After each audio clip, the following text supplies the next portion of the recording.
Hi guys, it's Kelly and I am back with another video for honeybee stamps.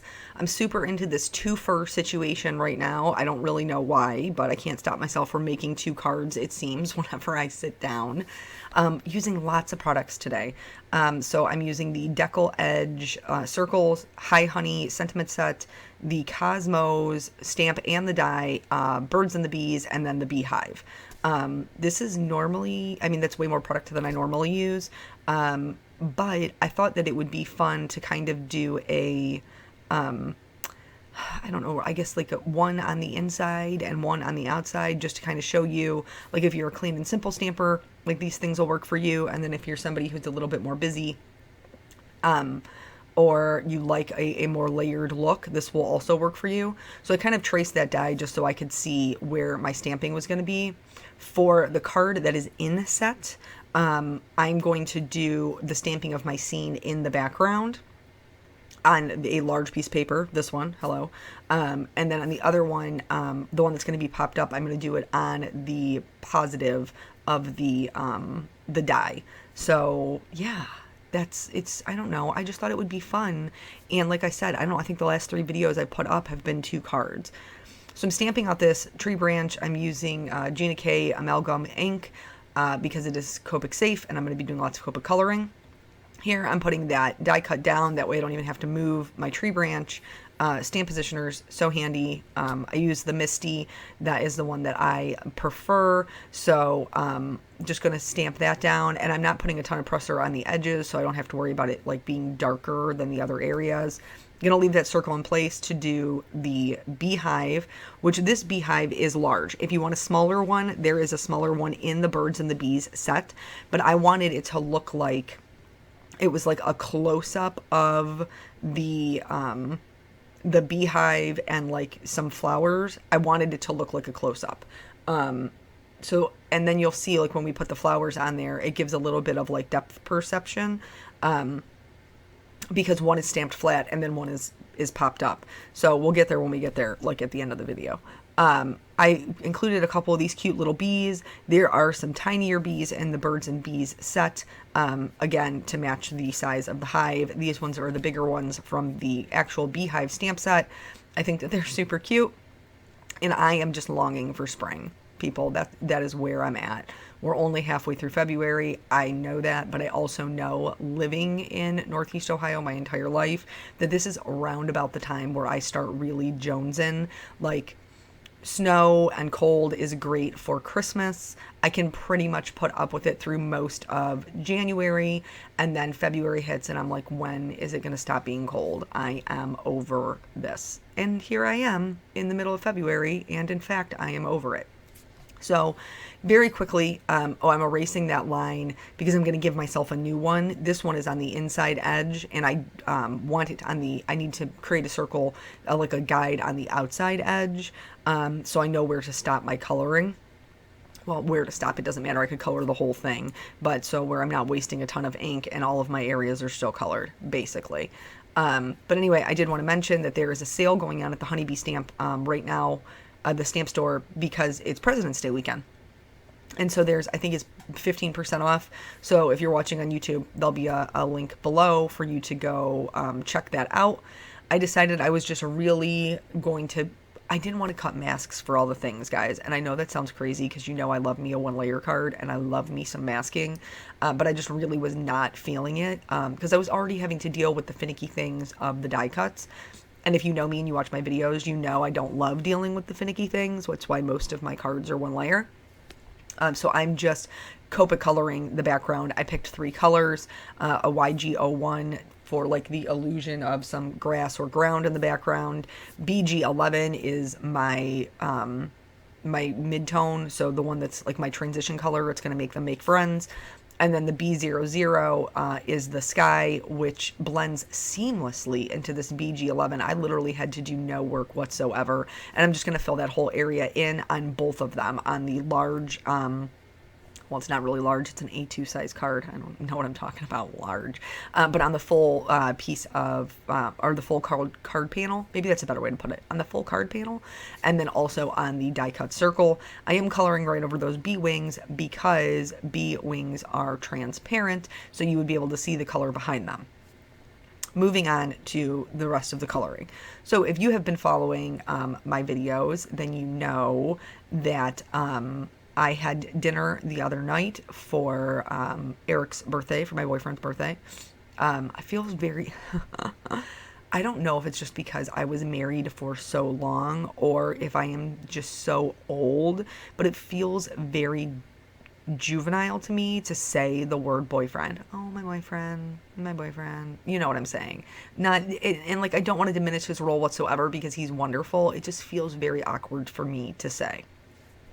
I'm adding some shading along the bottom edges of the branches of those trees, and then a couple of little just like squiggly lines to create a little bit of wood texture on this branch.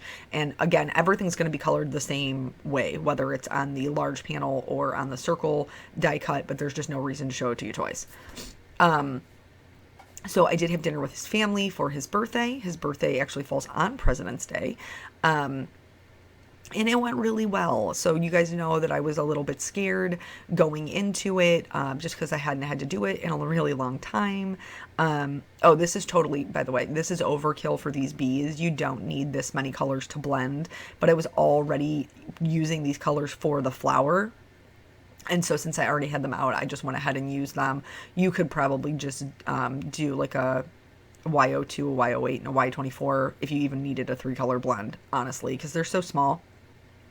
But that's just me. I used 4 colors and I had the 4 colors out, and so that's what I used.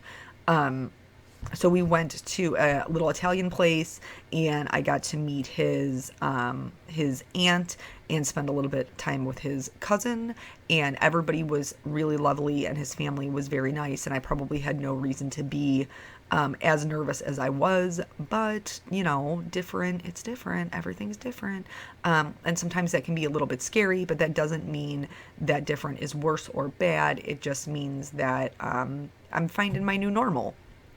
And hopefully, spending time with his family will be part of my new normal. So, like I said, I'm using the same color blend for these flowers.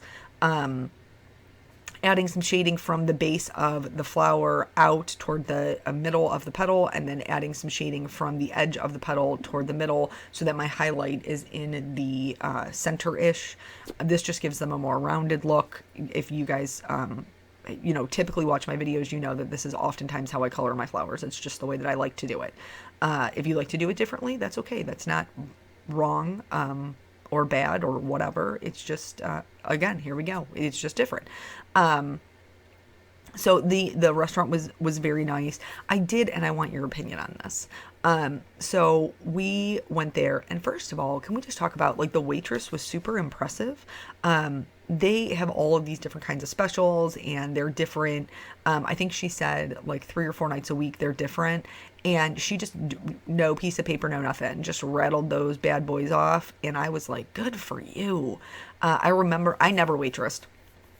Never, because I was very self-aware, even at a young age, that I was the type of person who open mouth, insert foot, like I just said things.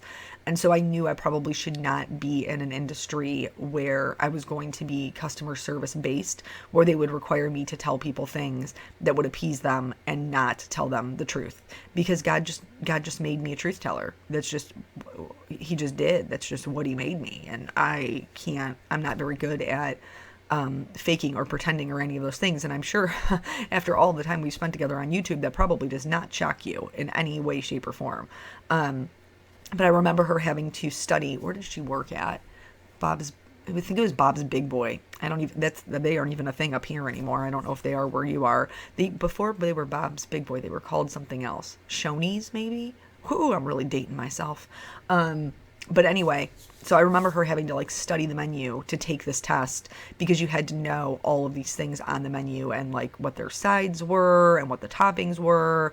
And I was just like, wow, waitressing is so much work, even just to look at it, and then like so much work behind the scenes. So if you are a waitress or have spent any time as a waitress, like, thank you so much for your service and being good at your job, because it is not easy. So anyway, but the one bad thing about our waitress was she was really slow. Like, I don't know where she disappeared to. Like, at some point, Eric asked for more water, and it was like 15 minutes. And like, it's not like, sometimes you can see them on the floor, like taking care of other tables and kind of catch their eye kind of thing. She wasn't even on the floor. Like, I have no idea where she was. And she was like that every single time. So, when we got coffee at the end of it, I put a lot of sugar in my coffee. I'm sure, yeah. I think we've talked about this. Coffee flavored sugar water. That's my jam. And so I had asked for more sugar, and his family was kind of teasing me about my sugar intake. And I'm pretty sure she's like literally in the back picking like sugar cane because this is taking so long. Anyway, so we went there, and this is the thing I want your opinion on. So everybody's meal came with a salad, but I love wedge salad, like with the bacon and the blue cheese crumbles, and I just love it. It's one of my favorite things. And I typically get it when I go to like Fridays because they have one, but they have gotten rid of it, which makes me very sad. So if you are a person who works for Fridays, you tell them that I miss their wedge salad and I need them to bring it back immediately. But anyway, so we're sitting there, and I was like, oh, I have a wedge salad. That'd be amazing. So I order the wedge salad, and she's like, so you don't want the salad that comes with it? And I was like, no, thank you. I would like this wedge salad. And this wedge salad was $12. Okay, which I felt like was maybe a little pricey for a wedge salad, but I also know how much I love them, and that is what I wanted. It actually was like after I had my son, because you can't eat, I think it's soft cheeses. I know you couldn't eat blue cheese when you're pregnant, because it contains this bacteria called Listeria, and that can be bad for the baby. And so I could not eat it when I was pregnant. And that was like the first thing, as soon as like the first date night that we went out on, my ex-husband and I, after Peanut was born, I was like, I need this wedge salad. Like, we go into Fridays, I need a wedge salad in my life. But so I ordered it. It was $12. I did not get the regular salad. I ordered my meal, which was, what did I get? Chicken something. It was delicious. It tasted like liquid bacon, and that made me so happy. Like they just liquefied bacon into this sauce, and then they put it on pasta, and it was so good. But anyway, so then at the end of the night, like, and afterward, like, we ordered coffee, the whole deal, and I told you the waitress was taking forever. Well, I had a sitter. That was my situation. I had a sitter at home with Peanut, and I wanted to put him to bed. So I told her we'd be back around like 8:30. And so it was getting dangerously close. It was, I think, maybe like 10 after 8ish, and I was like, I don't know if I'm gonna make it. And I didn't want to be rude because obviously this is his birthday and I'm not trying to pull him away from his family, but also I want to put my kid to bed, and I have told this babysitter it would only be to such and such time. So at one point his mother very sweetly is like, listen, if you need to go, it's no problem. Like, we totally don't mind. Understand you have a sitter, which I thought was very kind of her. And so I was like, okay, I guess we're going to go ahead and go. So I pull out, I think it was like $40 or something, and set it on the table. And immediately his family was like, no, we've got it. And I was like, oh no, please let me pay for my meal. And, they were like, nope. Like, his mom, it was very sweet. She was like, family rule, like, we pay for birthday dinners. And it was very, very kind of them. But then I felt like a huge jerk for ordering this $12 salad.